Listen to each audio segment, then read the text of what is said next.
Welcome back, everybody, to Rise Up 2025, coming to you live from Montreal, Quebec, Canada on Shalom World. As we continue day 2, we heard messages of faith, hope, healing, mercy, and forgiveness. We're reminded that no matter what we've been through, no matter where we're going, God's mercy, His love, His faithfulness will see us through. We have 2 amazing sessions in store for you today. First by CCO missionary Holly Leonard on being greater than your past, not letting it holding you back or define you. And then by Egan Raw on a Christ-centered approach to mental health. We know that God has something in store for each one of us as we listen to this session. So tune in and let Him speak to you personally. What we got here? The introduction to the crew at the back, and the blank, because that's where your name goes.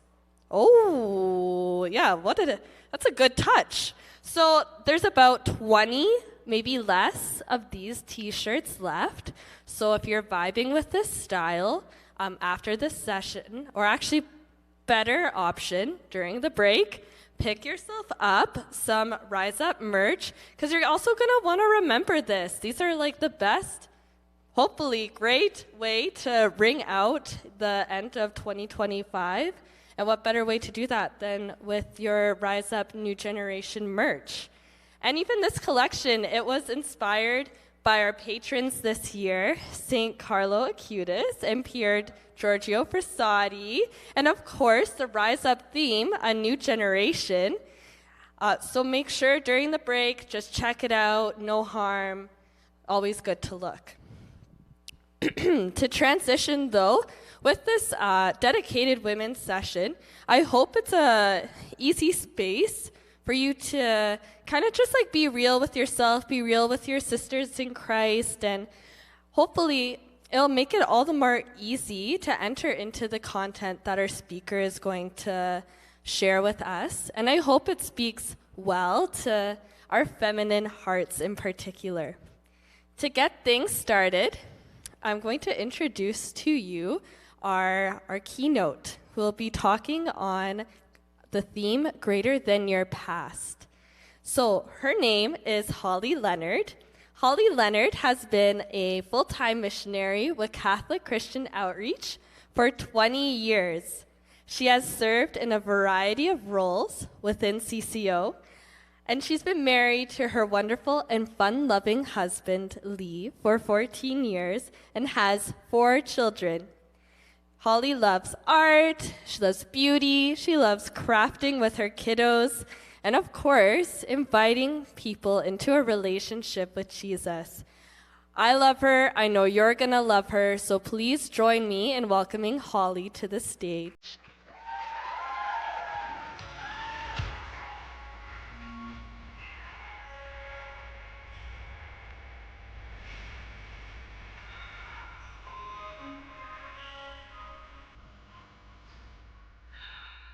It is a complete pleasure to be with you. For the ladies coming in, please come fill the front chairs. Do it for me. If you can't do it for yourself, come and be close.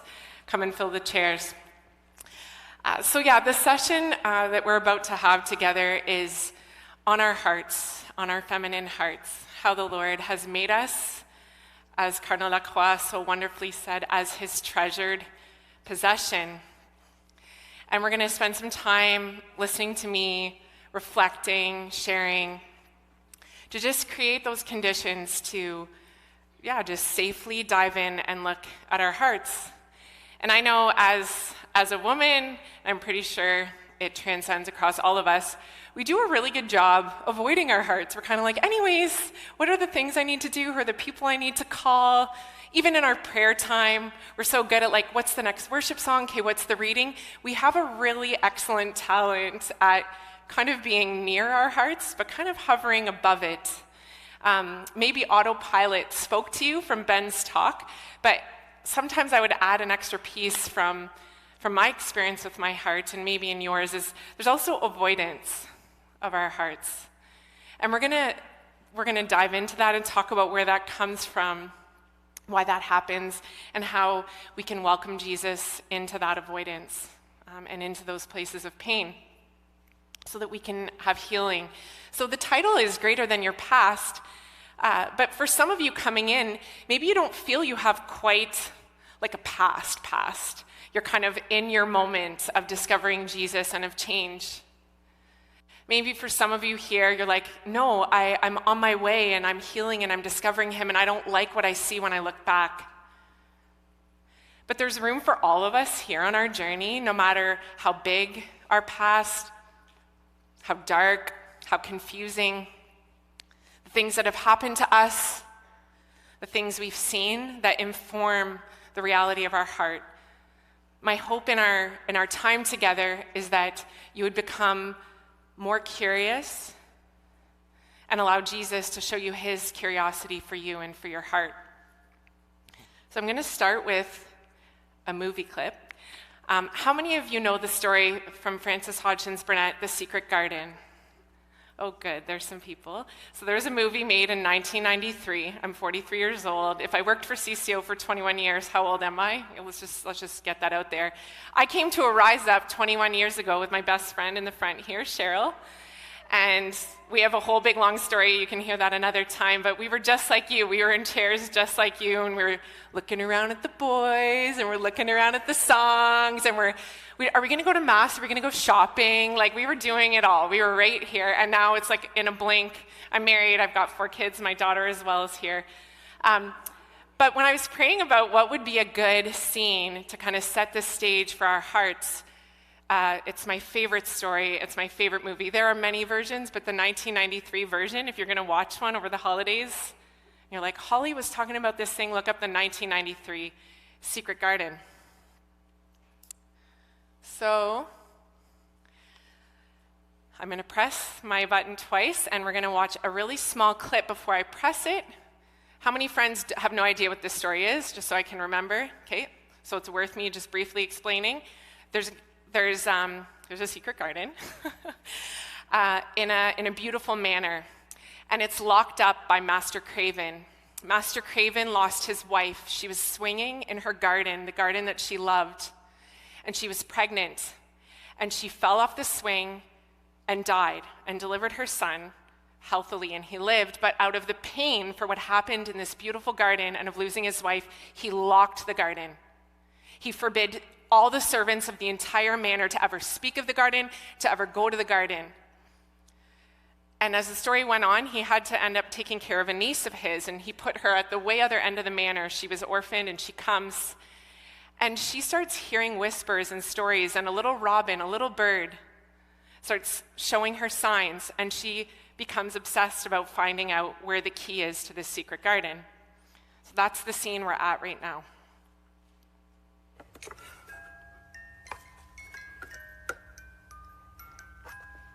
Martha, I need more. Martha, I need more plasters, more towels.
So, in that scene, we see a little girl coming into a beautiful ancient garden, a place that's been locked up,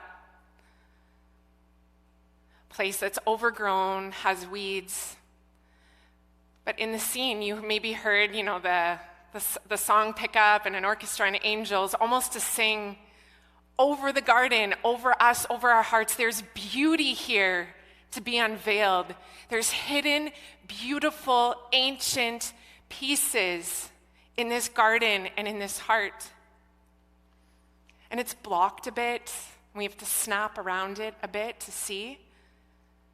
But what I love about this story is a lot, and maybe we can be friends later and talk about the whole story, but in this scene and in our hearts, it's so similar. I want you throughout the talk to almost be like little Mary and become curious in your own secret garden, your own innermost self. Are you sincerely made as a treasured possession? Is there archways and royal passageways in the garden that God has made in your heart for you to live from an identity that is royal and beautiful? It's so hard to believe. How many of you, while our good cardinal was speaking, had an interior mockery towards that truth? Yeah, right, I'm a treasured possession. You want to spend 5 minutes with me and listen to my story? I'm not a treasured possession. If I was a treasured possession, my life would look like this. This situation would look like that. I'm not a treasured possession. That's for the other good people, the ones he favors. Did you have an interior resistance to the truth of treasured possession? Do you have weeds blocking the truth of who you've been made to be? Because you probably do. I do. I'm aware because I've learned to become like a little Mary and be curious about how my heart works. There are beliefs that I hold that are not of God, and they cover the truth of who I am. Believing that we are treasured, believing that we are made as daughters of a king, and that when we come into our innermost self, that he delights in us and he wants to spend time with us, it is so. Who finds that hard to believe on a daily basis? You wake up in the morning. Okay, I have 2 friends with me, wonderful. I feel like there should be some more. But it's pretty hard to believe that because our life ebbs and flows through good and hard things. We have things taken from us. You've had things taken from you. You've had people disappoint you. And over time, you've allowed weeds, subconsciously or consciously, to grow over the truths of who God has made you to be. So I really want you, and I need you, and I ask of you. I'm the oldest of 5, so I can be bossy.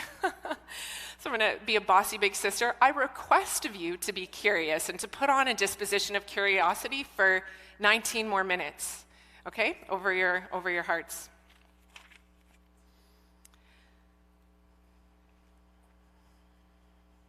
If I could spend time with each of you, I would, but we're going to do a large group intentional accompaniment moment right now.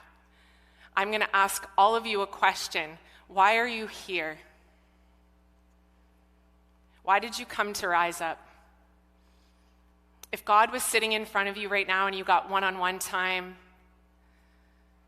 why are you here? What are you looking for? I'd love to hear each of your answers, but something common probably underneath each of your answers as you would tell me why you're here, as you'd answer the Father, would show a crack into the inner garden of who you are today and where you want to be. There's a battle for your heart. There's an enemy who does not want you to realize the beauty and the truth of who you've been made to be. Satan is real. He is a liar. And our mind can be swirled and the way we think about ourselves can be swirled with lies from him, who would really like us to believe that our garden is nothing but an overgrown place of weeds that we shouldn't go to nor bring anyone else into. Then we're really under his thumbprint. We're really easily manipulated. And it's important we talk about him as something that exists. That's something that is not just our thoughts, but there's an enemy who doesn't want that beauty to come to be. So we need to live from a place of truth. And Proverbs tells us, keep your heart with all vigilance, for from it flows the springs of life.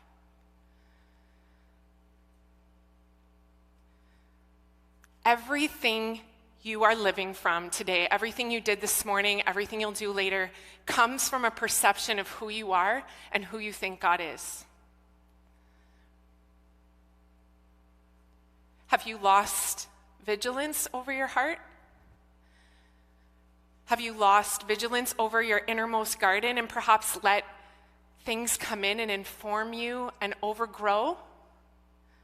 God has not lost vigilance over your heart. The Father stays awake and keeps vigil over your heart, but he does not take away your free will.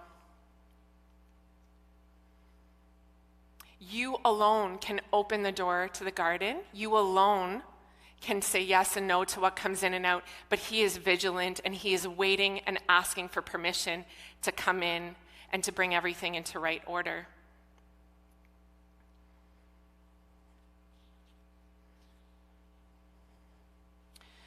So why is it important when we come into this psychology about our innermost garden that we be curious? Well, maybe I'll talk about the other ways we can approach ourselves. Maybe the way we approach our prayer time, maybe the way we approach speaking to ourselves. And by the way, we speak to ourselves, in case you're not aware. You know, there's all kinds of mindfulness stuff out there. We have narratives that we speak over ourselves. You can do that, you can't do that, you're this, you're that. We have a whole bunch of that going on. All of you do. I'd love to hear yours. I'd love to share with you mine. I'll share with you some of them. But curiosity disposes the synapses of the brain to neuroplasticity. Now, there's people in here who study this stuff and they're like, actually, please be those people. I cannot. I'm a science grad and I'm a missionary, but I know enough about neuroplasticity and I know enough about curiosity and I know enough from my experience with God the Father that this agility, these conditions that curiosity alone can create are the only place that we can actually become transformed, become people who have a past and who have a future and who step into being that generation and into that future. I don't always approach myself with curiosity, and I haven't always approached myself with curiosity. Who has interior bully voices? There they are, hi. Those are really annoying, right? I can bully myself into just about anything. It's at hand to rise up and to go into that garden and to make things happen. It's readily accessible. That's not God. That's not holy change. That's not being set apart. That's an interior bully. That's a fear-based, performance-based response to making something different now. It's okay to want to be different. It's okay to want to be transformed. But it's not okay to force ourselves and to not come with curiosity towards ourselves with gentleness. Then there's the fear-based side. If I don't, this will happen. If I don't, this will happen. If this, if that, if this. There's a fear-based mechanism that we can enter into our garden. Maybe that's like the spying and the throwing a rope over and the getting in to do something. None of those are the right way into that innermost garden. None of those are productive.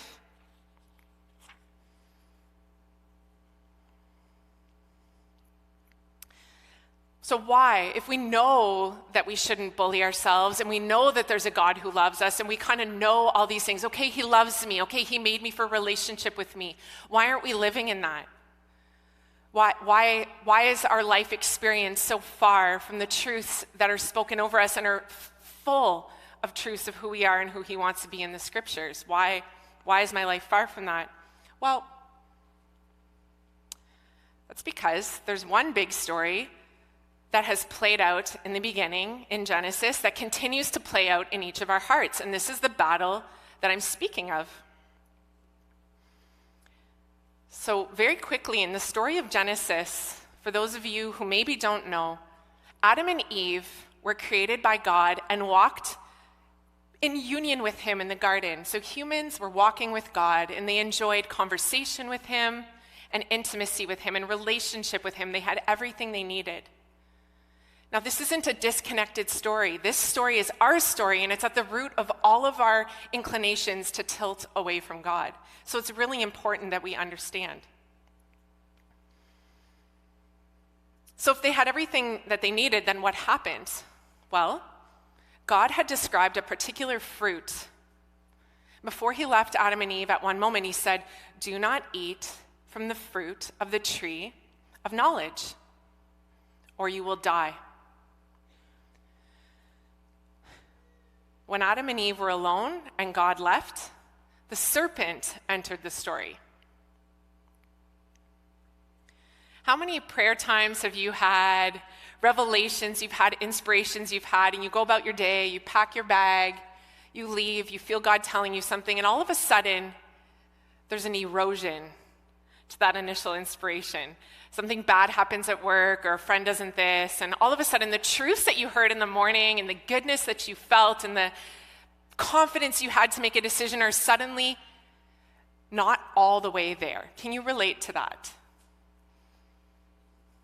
This is the enemy. This is his business. He can't have us, and he is jealous of the intimacy that we share with God and the beauty that comes from a union with God. Like the cardinal said, I don't remember his special Hebrew word, but the word of being so close to the chest of the Father, he is so jealous of that, and he will do anything he can to get us away. And so when the serpent came to Eve, he twisted some information, didn't he? He actually told her, well, it's not that you're going to die. You're not really going to die.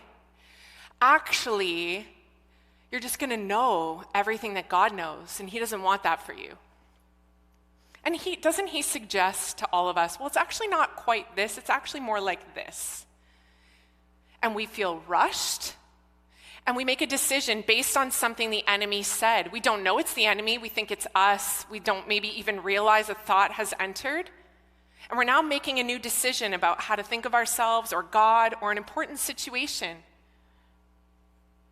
He constantly places new opportunities, lies before us, and they're usually rushed, and there's usually not a lot of disclosure about the fine print in his opportunities. He doesn't tell us that when we take matters into our own hands, we're going to fall. He doesn't tell us about the weight and the loneliness that comes from something that really was too good to be true. When God enters the garden, and we know this from Genesis, he says, "Where are you and what have you done?" So now on top of feeling ashamed, they're now separated. They're separated from the God they walked with, and they're ashamed, and they've covered themselves, and they've hidden. They've held back their innermost self from God. You stay there, we're here. And Eve answers, God says, where are you? We're here. He knows where they are. He knows where you are. He knows you're at Rise Up in Montreal. He planned for you to be here. He knows right where you are right now in the chair that you're in. He knows exactly where you are. But do you know what? He loves you enough to ask you to ask yourself, where am I? Where am I actually? What am I actually feeling right now? And he lets them answer.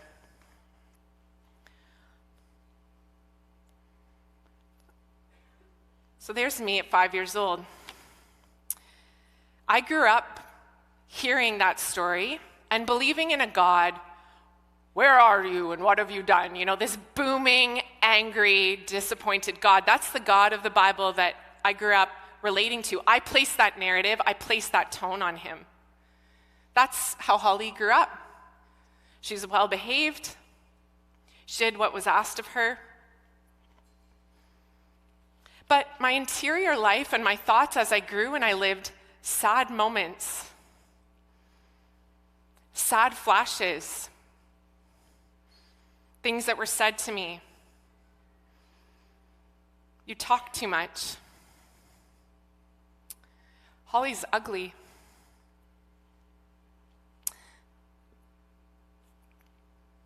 You're fat.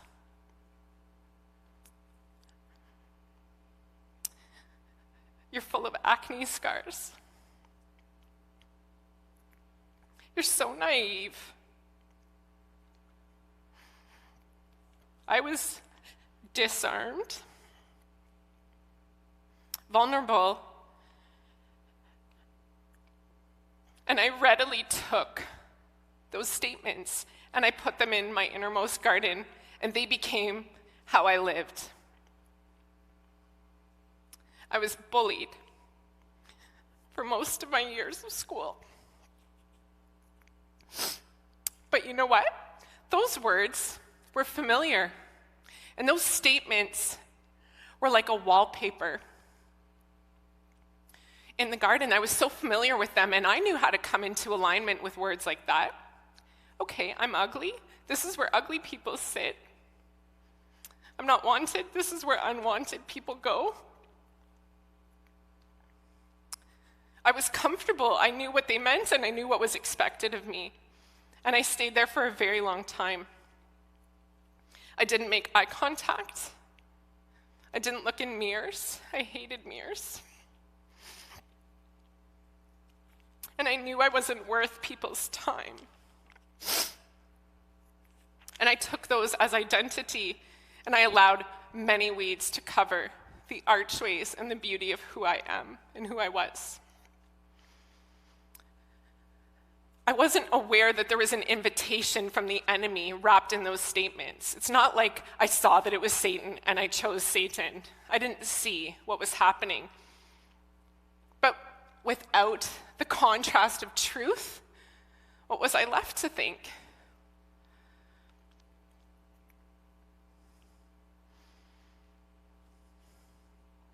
What are the thoughts that come to mind for you when you reflect on who you are?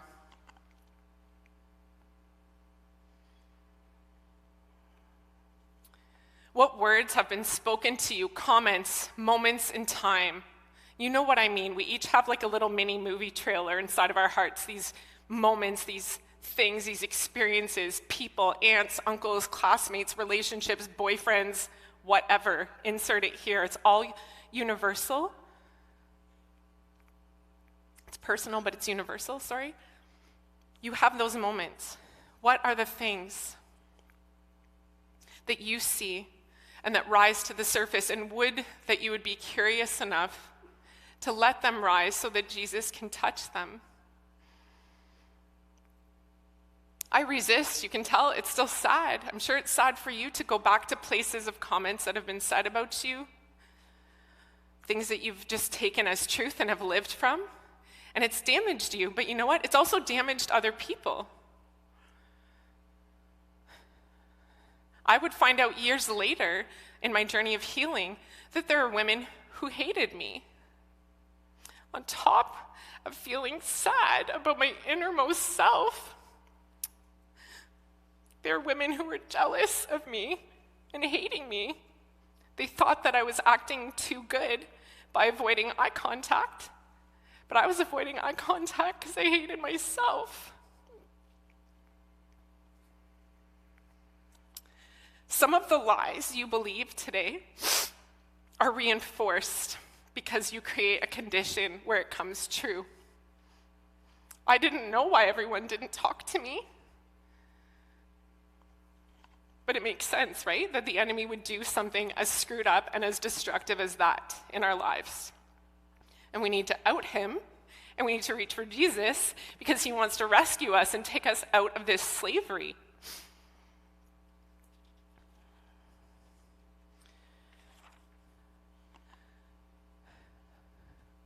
What if in the Garden of Eden, we change the narrative? We change the tone. Instead of God coming into the garden and saying, "Where are you and what have you done?" What if in fact God was saying, "Where are you? What happened? What have you come to believe?" What if we could just for a few minutes consider that the Father was rushing with care and curiosity and rescue in those moments that we thought he was abandoning us? What if he's not mad? What if he has a plan? What if he didn't want it to happen in the first place? He doesn't want you to receive those lies and have them enter. He wants to come and say, "What have you believed? What happened? Tell me." That should change everything for us. That is the character of the heart of the Father that we have, and who has sent his Son, Jesus, to die for us on the cross. Maybe some of you have seen in CCO, we draw a bridge analogy. Jesus on the cross has reconciled us from the Father, from ourselves to heaven. He's the bridge that brings us into that right relationship. And he wants to come and be the way and rescue us from these lies and these snares.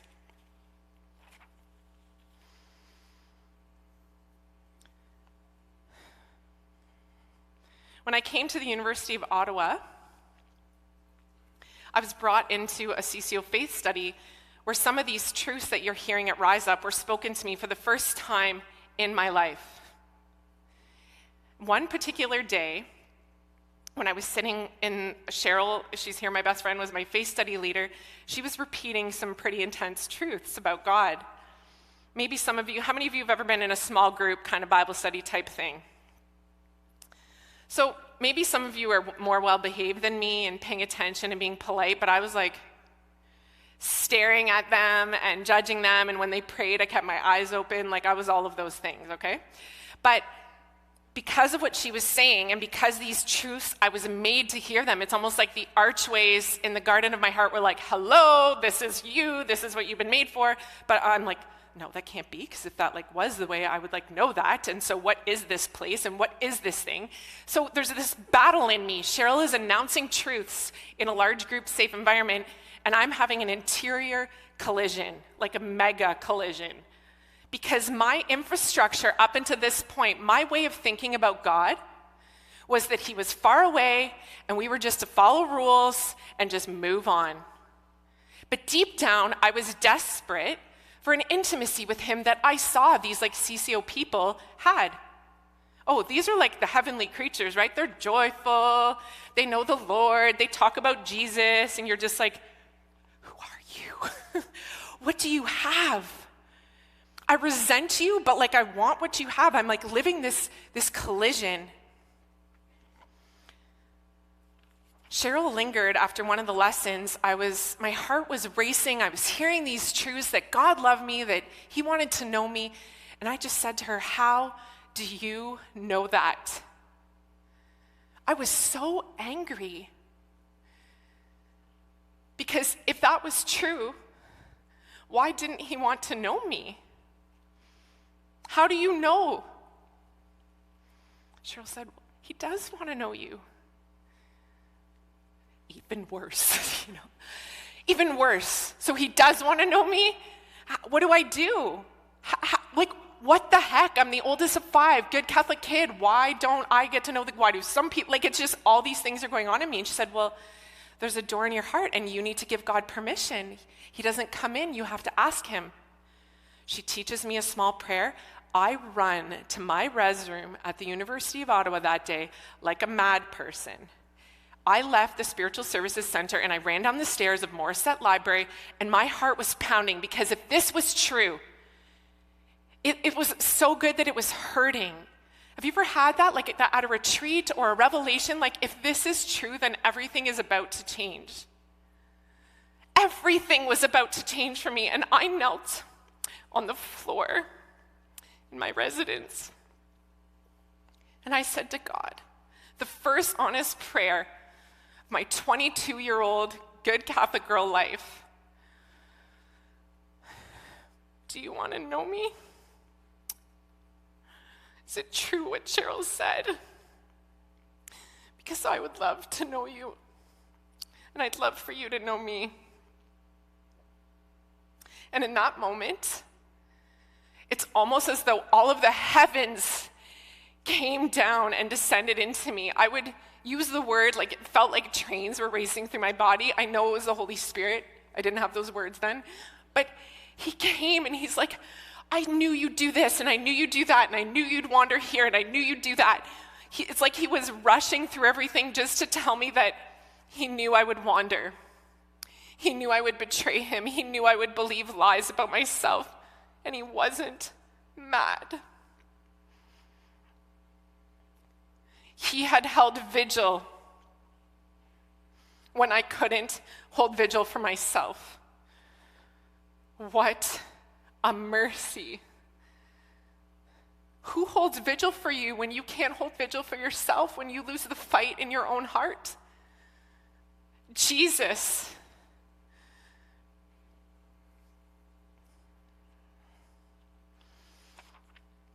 I am 4 minutes over time, and I'm really sorry.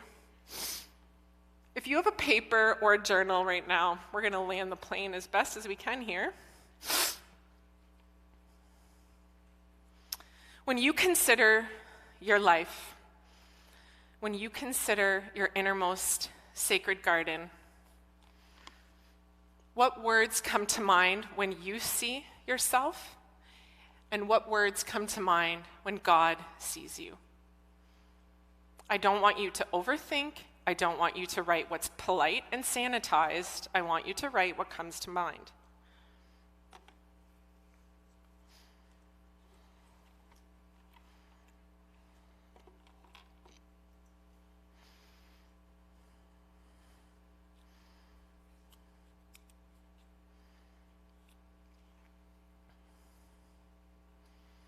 You're going to have to finish that tonight. Okay, I'll go here. Before I really end, this is my daily prayer time. It's kind of like I go back to the garden with the Father and I let him say to me, Hall, what have you come to believe since yesterday morning at 6 o'clock? And I'm like, this, and she said this, and he said that, and I feel this. He's like, okay, and what does that tell us about who we are? And we have to deal with it. We have to deal with things. We have to slash the new weeds that grew overnight, and don't they grow overnight? Don't they grow overnight? We have to deal with things. We have to be honest with ourselves and with God, because if you show up to a pretty little prayer time with a pretty little song and a pretty little revelation and you are not descending to your innermost garden, you are missing the point. And you are missing the encounter. And he will wait and he will hold vigil until you're able to actually talk to him about what you're seeing and what you think he's seeing. We're going to close with a small prayer that can help you continue the work of transformation in your hearts. So if you desire to open your heart to Jesus in a new way, open your garden and let him in, you can join me now. Lord Jesus, I welcome you into the garden of my heart, my innermost sanctuary, amidst all that I show readily, amidst all that I hide routinely. Come and sit with me. Come and pursue me. Come and speak tenderly to me. Take me deeper down the paths you have in store for me. I believe that it's wonderful. Help my unbelief. I'm closing with this scripture. You can write down Hosea chapter 2, verse 14, and take it into your prayer time, because this promise, because it's really easy. You guys are going to leave this. You got 1,000 things to do. Okay, note to self, improve my innermost self. What's next? I know you. But but he himself will allure you. He himself will come to you and speak tenderly to you. He himself will restore you. Let him pursue you. Be open to the lyrics of songs. Be open to the comments of speakers in these days, because he has a treasure of transformation in store for you. Thank you.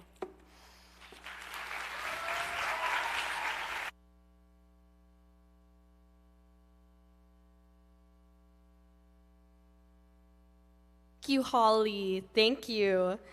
And this is the power of vulnerability that I was mentioning earlier. There's something amazing when we just let our big sisters in Christ speak truth and accompany us deeper in our relationship with Jesus. I hope some of those truths, whether they were brand new to your heart or if you really just needed the reminder, really took root in the garden of your feminine soul. So thank you, Holly, for modeling to us how to be curious about our past so that Jesus can take us out of slavery to them. And I really want to invite you guys to hold on to those journal prompts. Remember the scripture, Hosea 2, that Holly shared with us? Bring that tonight for adoration. We are going to be in the presence of Jesus, and there's no better place to take anything that has come up during this talk than to just give it to him. He's in charge. He knows he's going to take care of you. Trust me. And speaking of being taken care of, I'm going to invite Victoria Doucette to talk briefly from the CCO home. She's going to tell us a little bit about the CCO discernment brunch happening tomorrow. Here she is. Thank you. Hello. Thank you, Holly. Can we have another round of applause for Holly? So good. So good. I love when people just stand on the stage and share their heart, which is not what I'm doing. I'm sharing about the staff discernment brunch. Could I see a show of hands of people that are going to the staff discernment brunch? Okay. Awesome. If you guys don't know what that is, we are having a brunch set aside just for people to learn more about what it looks like to be a CCO missionary. I've only been doing this for a few months, guys, and it is the best job in the world. And when I was sitting in these chairs and going to Rise Up, I also went to this brunch, and it was actually a very helpful place to ask the questions. You might have been seeing CCO missionaries around this conference, and maybe there's like a little stir in your heart to just even learn more, ask some questions, and it's a beautiful place to do that. And I want to let you know that there is some space still available if you would like to come and learn more about the best job in the world. And that, if you want to come to the brunch to hear more, you can come to the CCO home, which if you didn't know, if you're hearing, okay, the CCO home, come meet me at the CCO home, and you don't know what that is, it's right outside these doors where the couches are. You'll see couches and this big, I think it's blue and yellow little thing. And that's a place where also you can come and ask your questions whenever you want. I'm there 24/7 with a few of my beautiful coworkers. And you can come and ask questions there. But if you want to come to the brunch, come meet us there, and we can make that happen for you. So please come to the CCO home whenever you want.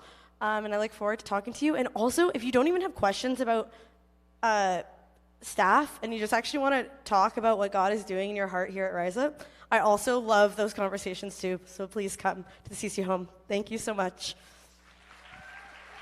Great. Thank you, Victoria. Victoria is really great to talk to. Personal experience, loved every time I've ever shared my heart with Victoria. Somehow she sees and laughs with me.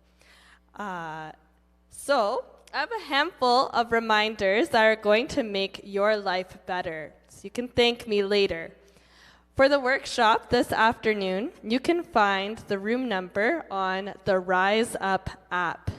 The workshops will begin immediately following these announcements. So I just wanted to remind all of you that Mass begins at 1:45 this afternoon, and we'll be leaving to walk to the cathedral at 1:20. So that will be immediately after your workshop finishes. After Mass, we'll be having a longer break, and there's a variety of options that I wanted to mention. First of all, there'll be a screening of the film Permission during that time if you're interested, and the film is about the life of Father Bob Bedard, the founder of the Companions of the Cross. During the break, you can also check out a free guided tour of the chapel and life of Saint Marguerite Bourgeois. A free tour is happening in French at 3:30, and there'll be another tour in English at 4:15. There's also more info in the app. Montreal Tourism, one of our conference partners, has put together recommendations for you to check out all they have to offer about things to do and see in Montreal. Lastly, you can check out the sponsor hall during the big afternoon break as well. So we're swimming in options here. Step 1 is to head to your workshop, room found in your app. Following your workshop, we'll be walking over to the Cathedral Mary, Queen of the World, so that we are at Mass in a timely, impromptu way for 1:45. So I'll see you guys all there. Enjoy your workshops.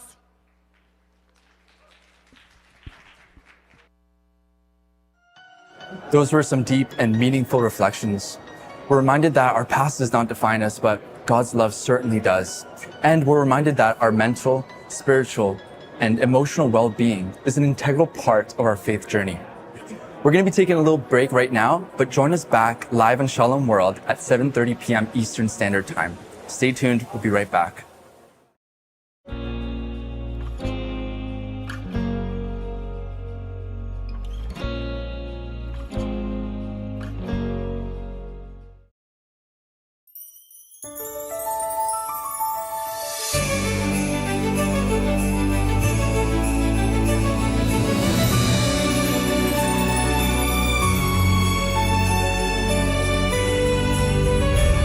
Shalom World, God's own channel.